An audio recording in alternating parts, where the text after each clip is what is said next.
4.5a, we are going to talk about isosceles triangles today. Can anyone tell me what an isosceles triangle is? Doesn't it have two sides that are apple? Technically, it has two or more sides that are congruent. So it could be two sides, it could be three sides, but an isosceles triangle typically has two because when it goes to three, we usually call it, do you know? Equilateral, right? So an isosceles triangle will look potentially something like this. This is just one, for instance. There's a lot of them.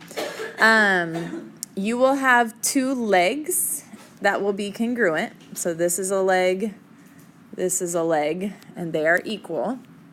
And then the angle that is between those is your vertex angle. Okay, so you have a vertex angle and you have base angles. The base angles are the two that are not between the two legs, okay? So these two angles are called base angles. And the side itself is called your base. Okay, so you have a base and two legs, a vertex angle, and two base angles in an isosceles triangle. And then there's two theorems we're going to do today, but one is just the converse of the other. So the first theorem that deals with isosceles triangles is called the isosceles triangle theorem. Tricky, right? Isosceles triangle theorem. Here's what it says. If two sides of a triangle are congruent, if two sides of a triangle are congruent, then the angles opposite those sides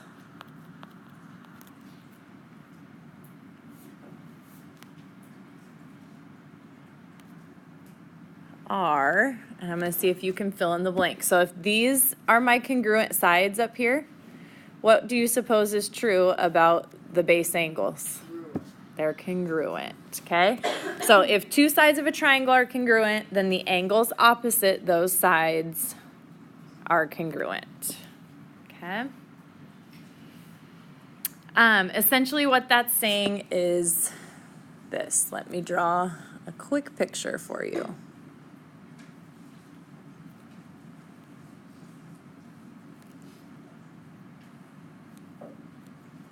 Okay, the theorem is saying if segment AB is congruent to segment BC,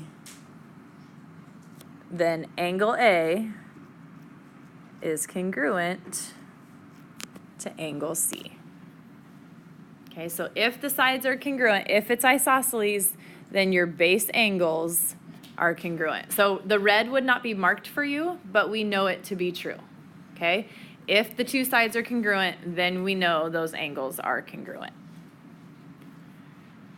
Okay.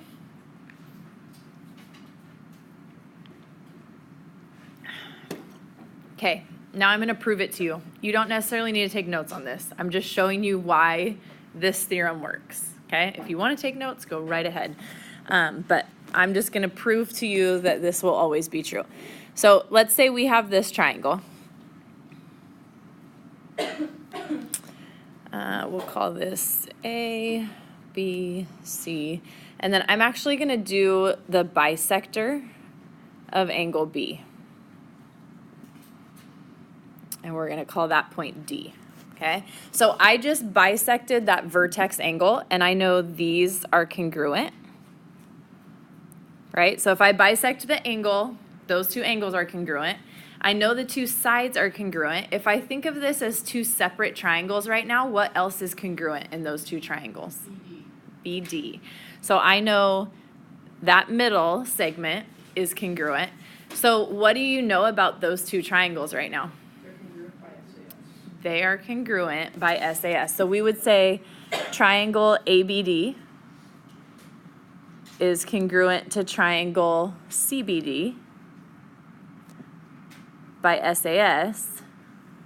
So I can say angle C is congruent to angle A by what? Isosceles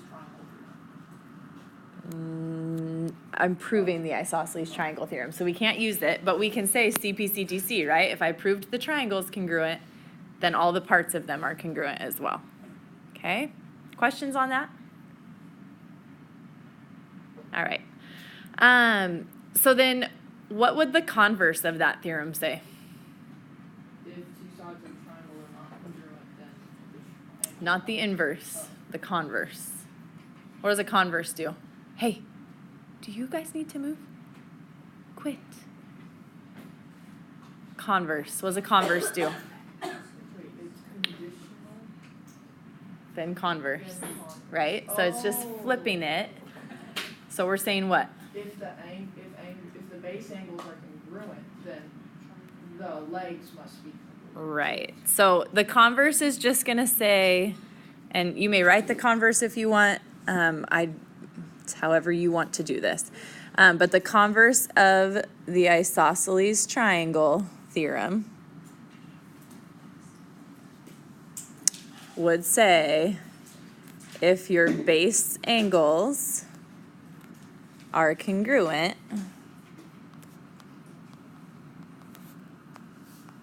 then the sides opposite them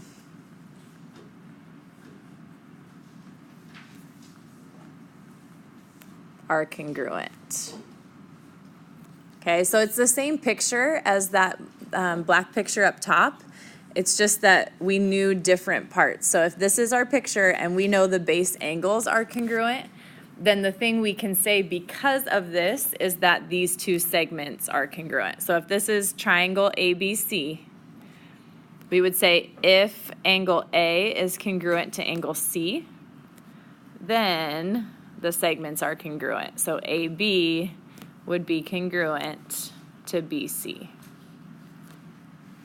Okay, so the converse, the original, you're going to use both often. So just get used to both of them.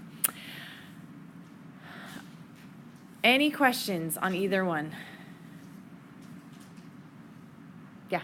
Can you give us like a real life example that we would use this in? Where you would do, well, I mean, if you're building something and you want it to be a sound structure, right? Like a roof line, you want to be, you don't want your roof line sitting kittywampus because then snow settles wrong or, whatever, depending on your scenario. We don't have snow here. But so if you wanted to make sure that you had congruent sides here, you could just measure the angle on both, and then that would make sure this angle congruent to this angle, right? So a lot of times I feel like you'd probably use it when you're building something, or if you're designing or whatever. Geometry is useful for engineering and architecture. For sure. Super, super useful. Okay, here's an example for you.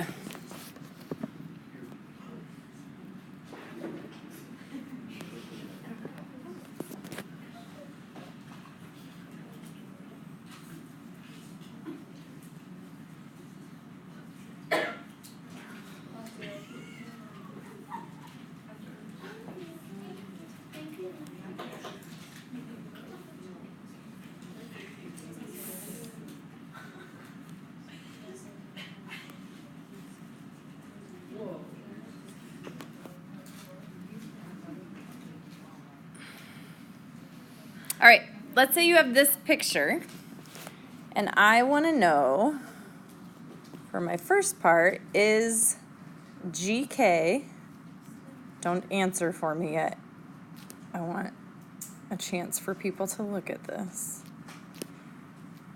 Is GK congruent to HK? So take a look at that picture, see what you think.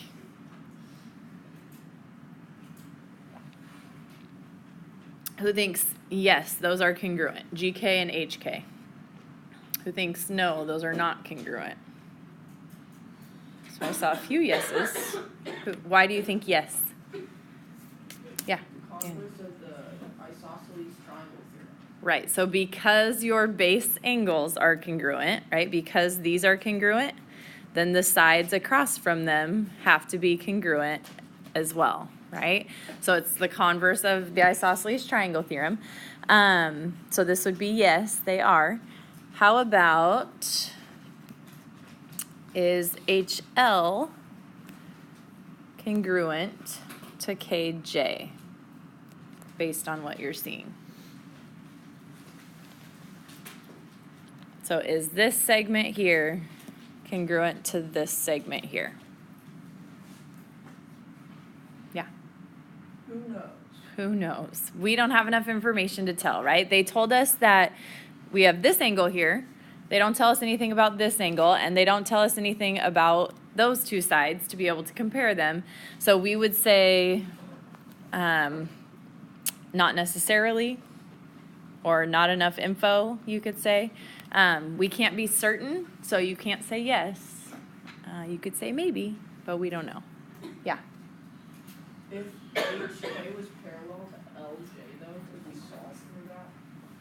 If HK and LJ were parallel, Then could we solve for some of the equations? you could, because if these are parallel, then we know these two are congruent because they're corresponding, and we would know these two are congruent because they're corresponding.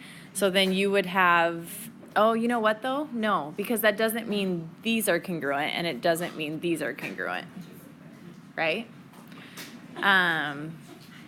So technically you couldn't, because that's not going to make this an isosceles or that an isosceles. It's a good thought though. Any other questions on that? Okay, here's your last theorem, and then one problem to go with it. This one's just called Theorem 4.5. You don't need to memorize the number. You just need to understand the idea. It says if a line bisects, what does it mean to bisect? So cut it in half. Cut it in half. If a line bisects the vertex angle of an isosceles triangle, then it's also the perpendicular bisector of the base. Okay, so that one's a little wordy. It kind of goes back to the proof that I showed you earlier. I didn't write it out as a complete proof, but proving the isosceles triangle theorem. It looks like this. If I have a triangle that is an isosceles triangle, and I take the I take the angle bisector, it becomes a perpendicular bisector. God bless you. So if I draw this in and bisect this angle, they're saying, the theorem states that then this is perpendicular and this is congruent to that, okay? Which you'll see is quite helpful in several of the problems that you're gonna do. So I'm gonna draw you a picture. Can I move up from the theorem? No one's still writing? Okay. All right, so let's say we have this picture.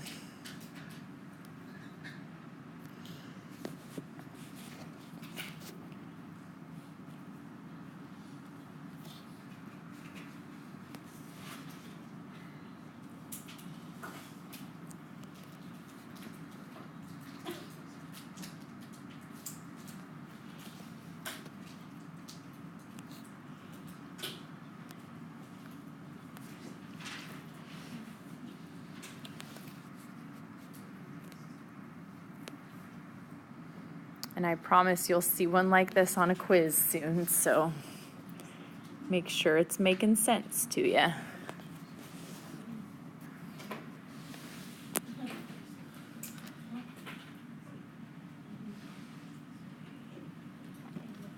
All right, you have a triangle. I want to know this angle and I want to know that angle. Actually, let's just find this one too while we're at it. So we'll find those three angles. What do you know? Which one? Y is 90 degrees. So if it's an angle bisector, it's also a perpendicular bisector. So that makes Y and this angle here both 90 degrees. So we would say Y is 90. What else? Is that a hand up, Jared? Yeah. A would be 61 because this is an isosceles triangle, right? So base angles are congruent. So angle A, which is our Z here, is 61 degrees. What is X? Or how can you find it? You can just add us and subtract. Right. Yeah, so we have a triangle here, right? If I'm looking at this triangle, you have 90 and 61 and X that are making that smaller triangle, so that has to add up to 180.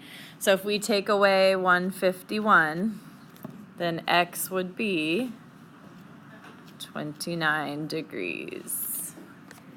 Okay, so X is 29, Y is 90, Z is 61. Questions on that? I feel like this is what gets forgotten the most, that it's perpendicular there. You have 90 degrees there. Therefore, you can find that top missing angle. Good? Okay. Your next quiz is Thursday, and it's 4-1 to 4-4. So this stuff, this isosceles triangle stuff, isn't even on there. This section actually is your next quiz after that, and it'll be this with the one I teach you on Thursday. And it is just, like, there's no proofs or anything on that one. That one is just, here's a bunch of triangles, find the missing angles and measures using the ideas we just went over today and what I teach you on Thursday. So for Thursday, just 4-1 to 4-4. The next week, I want to say Tuesday.